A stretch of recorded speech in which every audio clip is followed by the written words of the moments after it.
Organic farming is steadily increasing. That's good. Pour parler d'agriculture et d'Europe à la jeunesse. Der Klimawandel erfasst immer weitere Teile der Welt. Farmers help us bring nature back and preserve biodiversity. Ceux qui sont dans le rouge s'en sortent quand ils font plus vert. La qualité dans ce pays, elle doit être là pour tous.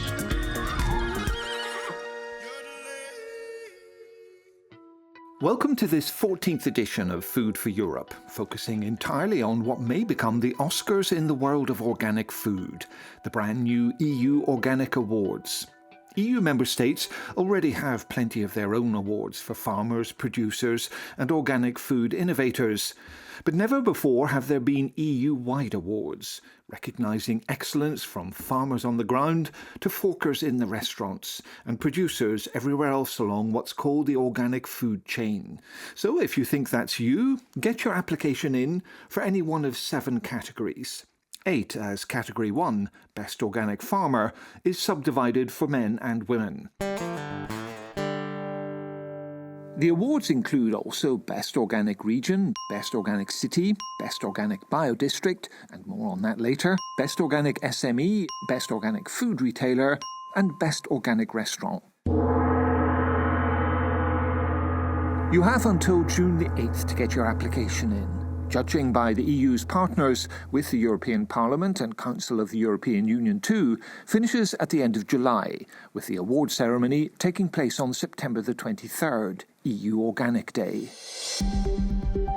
Hosting that event will be DG Agri's Commissioner, Janusz Wojciechowski, who is himself from organic farming stock in his native Poland and who joins us now to tell us more. A very warm welcome to you, Commissioner Wojciechowski, to Food for Europe. Very much. It is my pleasure to be again with you and to have opportunity to say a few words. So, tell us first of all, please, why the awards and what you want them to achieve. The awards were announced as a part of the action plan for the development of organic production, which was adopted by the Commission last year. The action plan supports the targets of putting 25% of European Union agricultural land under organic farming by 2030 and achieving a significant increase in organic aquaculture over the same period. The awards contribute to this priority by raising awareness of organic production and its benefits amongst the wider public. This fits with the demand-driven approach of Action Plan, which recognizes that there will be no sustainable increase in organic production unless the demand for organic products increases. How much is boosting organic production tied into European food security? First of all, what is the main value of the organic farming? For me, and especially in this very difficult situation which we have now, the war close to the European Union borders, the risk for the food security, the organic farming is especially the chance for the small and medium-sized farms. The farms which are now under pressure of the intensification of production. And this is the chance for small farmers, and this is the way to strengthen the resilience of our agriculture. OK, many thanks, Commissioner Wojciechowski. Please stay with us while we talk specifics with your outside partners in the awards and with some people who'll be submitting applications. Among them, Barbara Altmann, who has worked for the German manufacturer of certified organic products, Rapunzel, for 23 years. Her company will be applying for an award in the SME category. Hello, Barbara, and many thanks indeed for joining us from Bavaria. Paul, it's a pleasure being with you. So, why compete in this prize? Rapunzel is focused on to be one of the most known organic processors in Germany. And therefore, we will apply for the part of the processing. And I think Rapunzel has lots of experience to share. We always were somehow the beginners for lots of things that are seen normal nowadays in the organic market. One of the key measurements of the success of organic is the uptake by consumers, which many people would argue is a problem right now because of higher prices for products. Do you think an award like this can actually help to stimulate consumer demand? Yes, I do think so. An award shows lots of things, yeah, for certain transparency about what is happening.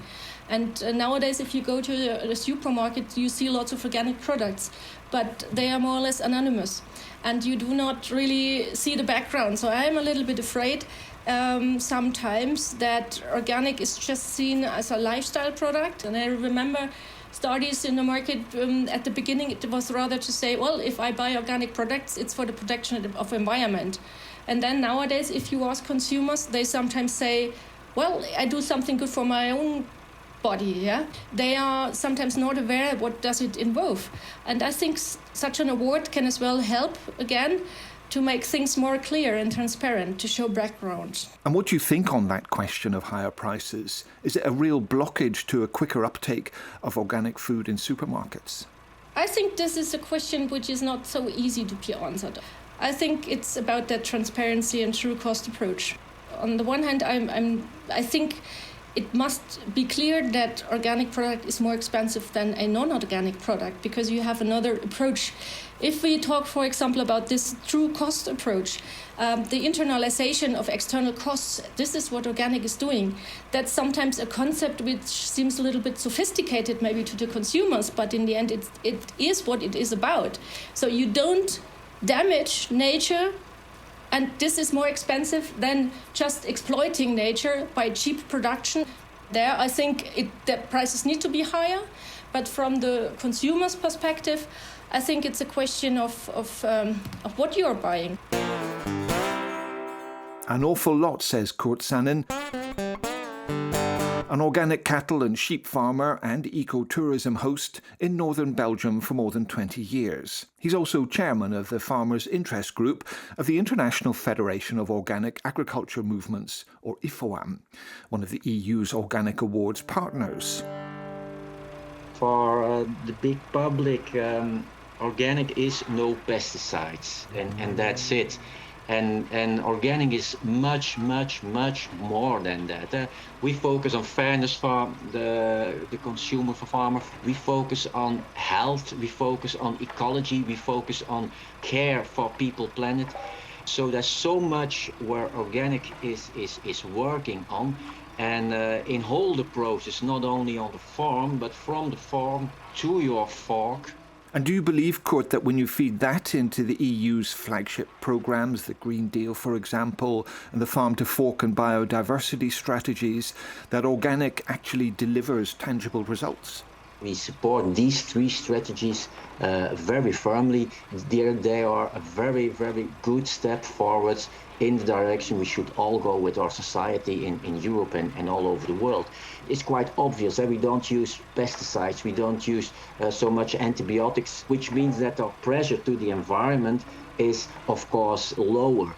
But we do much more. We work on the soil. The soil is so important, and the soil is the place where we also can store carbon, so we can do something on climate mitigation. But a good soil is also very important for climate adaptation, because then you can deal with too wet conditions or too dry conditions. Organic is based on cooperate with biodiversity and with nature. We don't need to destroy nature to produce food.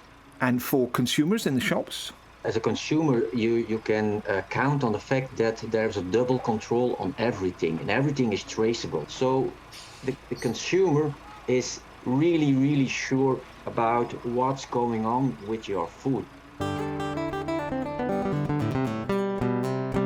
To Kurt's north in Denmark is another deeply passionate farmer who, with her 150 head of dairy cattle, switched to organic in 2009. Lone Andersen, a very warm welcome. You're also a vice president of the European Farmers' umbrella organisation, COPA-COGECA, which is another awards partner responsible, along with IFOAM, for the Best Organic Farmer Man and Women category. What would you say your organisation has to offer these awards? Thank you very much for the invitation. COPA-COGECA represent European farmers and agri-cooperatives, and within the association, organic farmers and farming play a key role. And this is why we have decided to become a partner of this award. And it brings our expertise and support the co-organizers to promote the incredible work of organic farmers. It will be a good message or a good event to show the consumers what is organic and how can you grow it better. A lot of people don't know anything about farming, and also a lot of people don't know anything about organic and what's the difference. More and more people are converting to organic, so what advice have you got for them?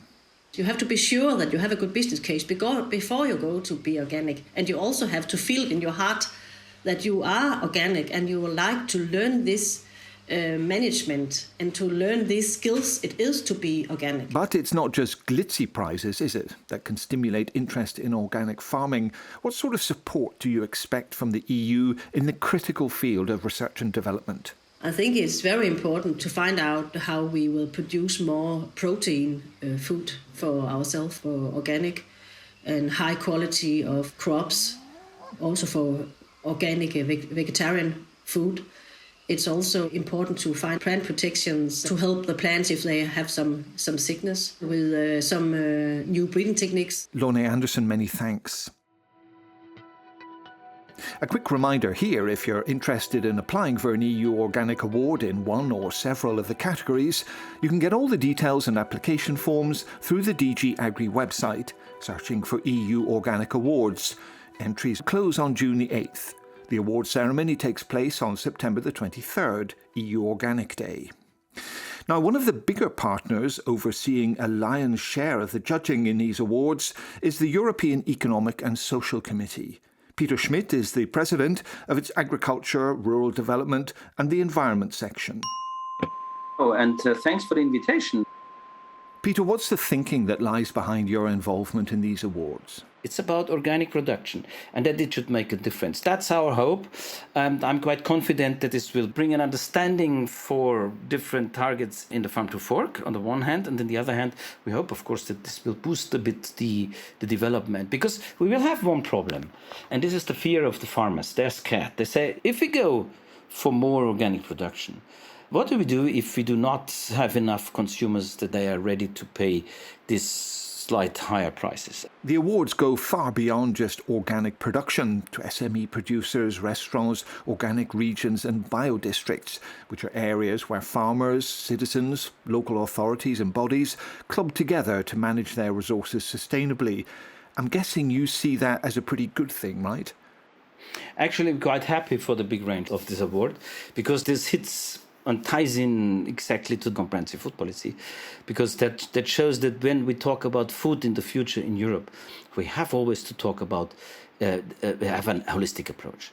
That's so important. And the organic award on this wide range on contribution, participation, hopefully, shows that food is much more than just agriculture.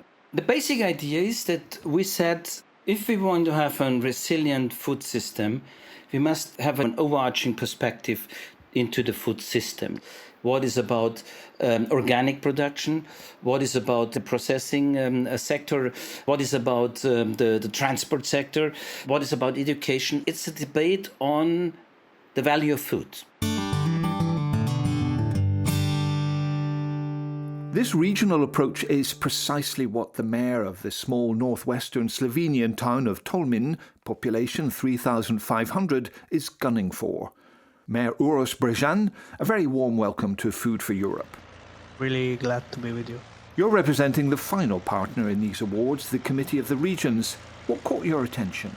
Well, my motivation derives from my position on the local level. We have really strong initiative here locally from our cooperative that gathers more than 200 farmers, and they want to establish here an ecoregion.